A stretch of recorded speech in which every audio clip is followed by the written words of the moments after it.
Sa mga balitang pambansa, nakatakda namang bumiyahe patungo sa iba't ibang bansa si Davao City Congressman Paulo Duterte. Sa inaprobahang travel clearance si House Speaker Martin Romualdez, 17 bansa ang nakatakdang puntahan ni Congressman Polong. Kabilang ang Hong Kong, China, Malaysia, Indonesia, South Korea, Japan, Vietnam at iba pang mga bansa sa Asia at Europa.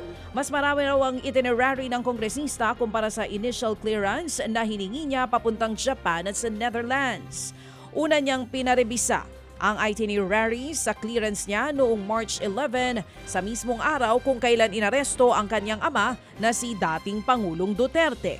Paliwanag naman ng kampo ni Congressman Polong, personal na lakad ang gagawin niya at sarili niya umano itong gastos.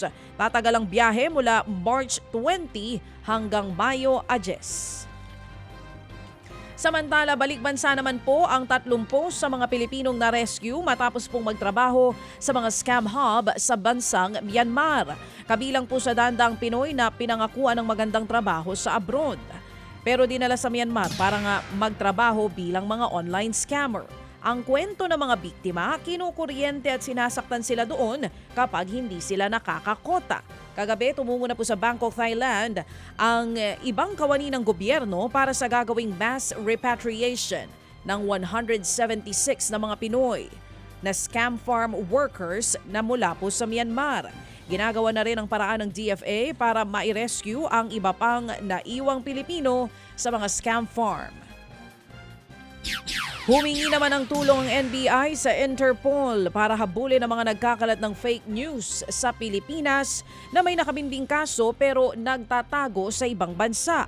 Ayon po sa NBI, dito pa rin nila kakasuhan ang mga mapapatunayang nagkakalat ng fake news. Tutugisin lamang daw sila ng Interpol sa ibang bansa kapag may inilabas na warrant.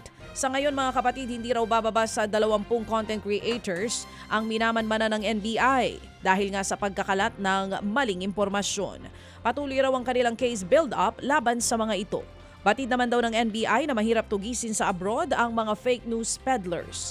Kaya susubukan daw nilang hulihin ang mga ito sa ibang kaso katulad na lamang ng kung papasok na sa sedisyon ang kanilang content at kung guilty nga ba sila sa tax evasion. Ang tingin ng NBI, malawak ang operasyon ng mga nagkakalat ng fake news at iisang tao lamang daw o grupo ang mga nasa likod nito. Nakikita namin para bang may isang tema sila, may isang purpose.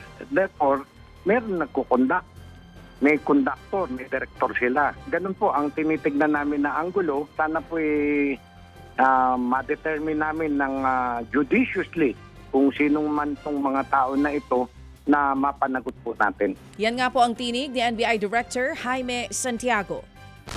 Samantala, naghain naman po ng reklamong cyber libel si dating Finance Undersecretary Shelo Magno laban sa blogger na si Sas Sasot. Nagugat nga pong reklamo sa post daw ni Sasot na nagsasabing nagbayad daw ng bilyong-bilyong piso si Magno sa ilang mga kongresista para hanapin daw si Mary Grace Piatos na isa sa mga nakatanggap daw ng confidential funds ni VP Sara Duterte. Bukod dyan, ilang ulit pa raw binira ng pro-Duterte blogger si Magno sa iba niyang mga post. Dahil po dyan, kinasuhan na ni Magno si Sasot dahil nga daw sa paninira sa kanyang reputasyon. Nagbanta naman ang ilang OFW sa Europa na hindi magpapadala ng remittance bilang pagkondena sa pag-aresto po sa dating Pangulong Rodrigo Duterte. Mag-uumpisa daw po yan sa birthday ng Pangulo sa March 28 hanggang Abril 4. Inisyatibo raw ito ng Maisug Croatia chapter sa Europa. Ang remittance ay ang mga ipinapadalang pera ng mga OFW sa bansa para sa kani-kanilang pamilya. Panawagan tuloy ng Malacanang, huminahon daw muna sana ang mga OFW dahil hindi lang gobyerno maaapektuhan nito, kundi pati ang kani-kanilang mga pamilya. Iginit din ng palasyo na sumusunod lamang sila sa proseso ng batas.